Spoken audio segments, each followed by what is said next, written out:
The Kansas City Chiefs secured a decisive 30-17 victory over the Detroit Lions in that primetime Week 6 showdown, a crucial bounce-back win that pushed their record to an even 3-3.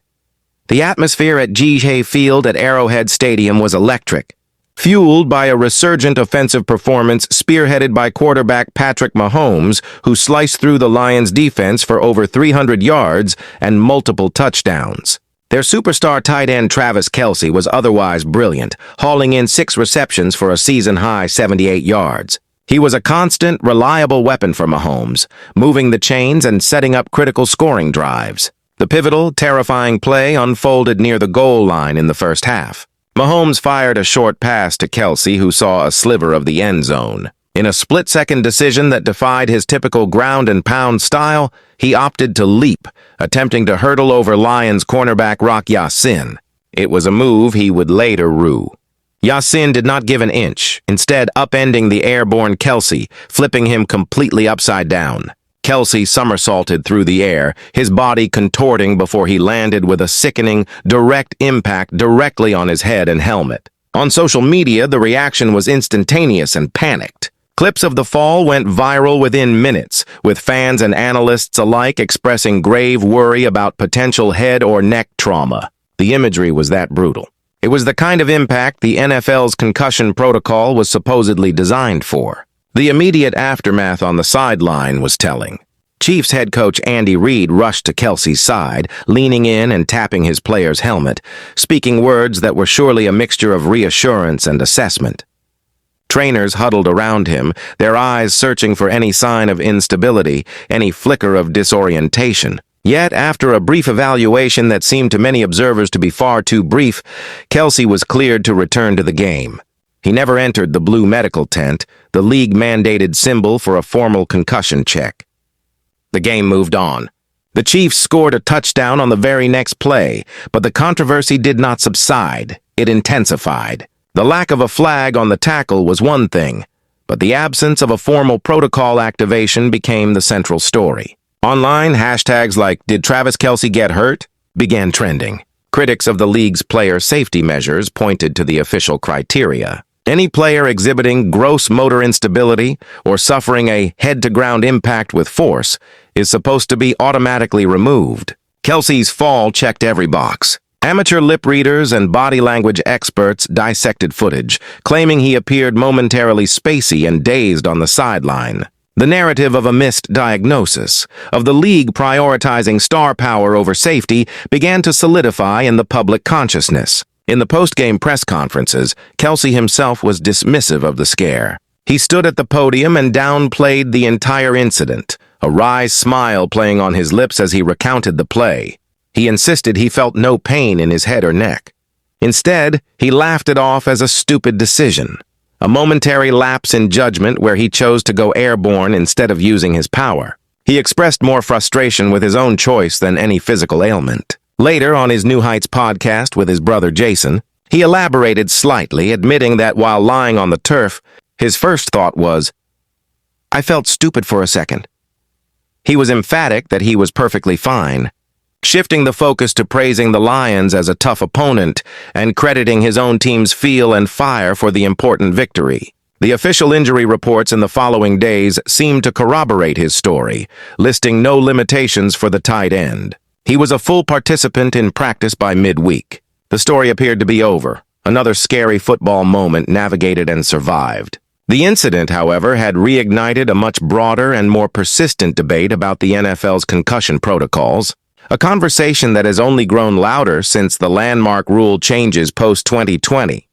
Were the spotters in the booth not paying attention?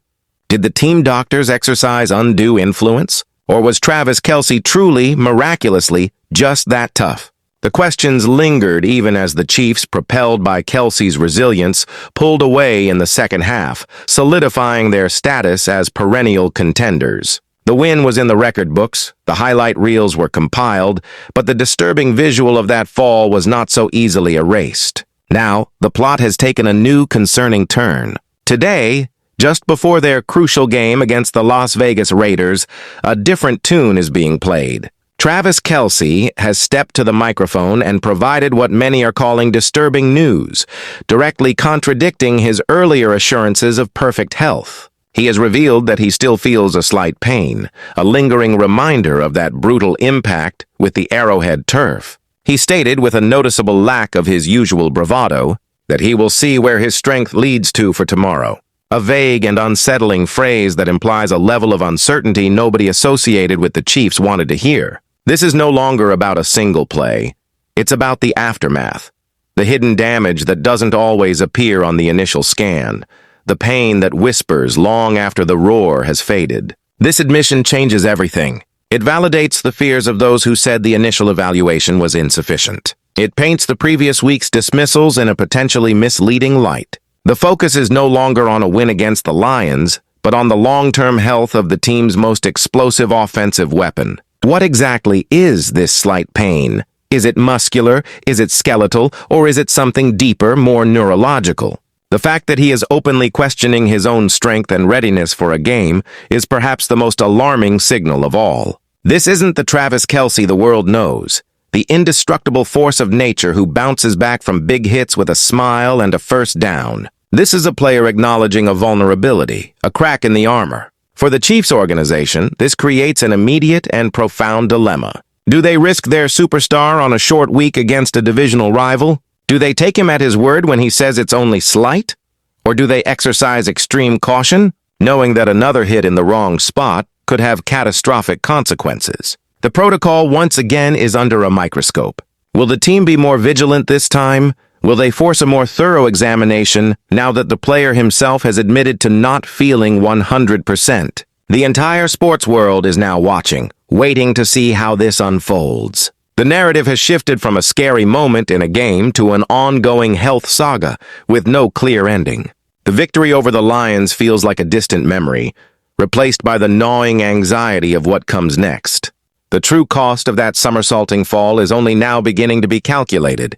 And for Travis Kelce, the toughest battle may not be on the field against the Raiders, but in the quiet moments afterward, assessing the damage, weighing the risks, and deciding just how much pain is too much. If you're invested in this developing story, subscribe for updates. The coming days will be a critical test, not just for Kelce's physical resilience, but for the very system designed to protect him. The slight pain he feels today could become a roaring problem tomorrow, and the entire league is holding its breath.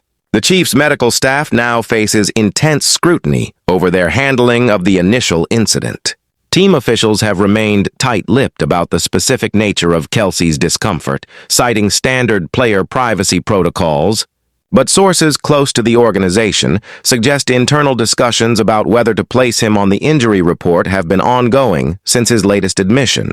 The Raiders game looms large, not just as a divisional matchup, but as a litmus test for how seriously the Chiefs take player safety when their playoff aspirations hang in the balance. Kelce's teammates have rallied around him publicly, with several offensive linemen stating they'll do whatever it takes to protect him if he does suit up. Mahomes himself addressed reporters, carefully choosing his words, saying only that he trusts Kelce to make the right decision for his health, and that the team has weapons who can step up if needed. The backup tight ends have seen increased practice reps this week, a telling sign that the coaching staff is preparing for multiple scenarios. Fantasy football owners across the nation are frantically checking their rosters, but the real concern goes far beyond statistics and point totals. This situation has become a microcosm of the larger conversation about athlete safety in contact sports, about the pressure players feel to play through pain, and about whether protocols designed to protect them are actually being enforced when it matters most.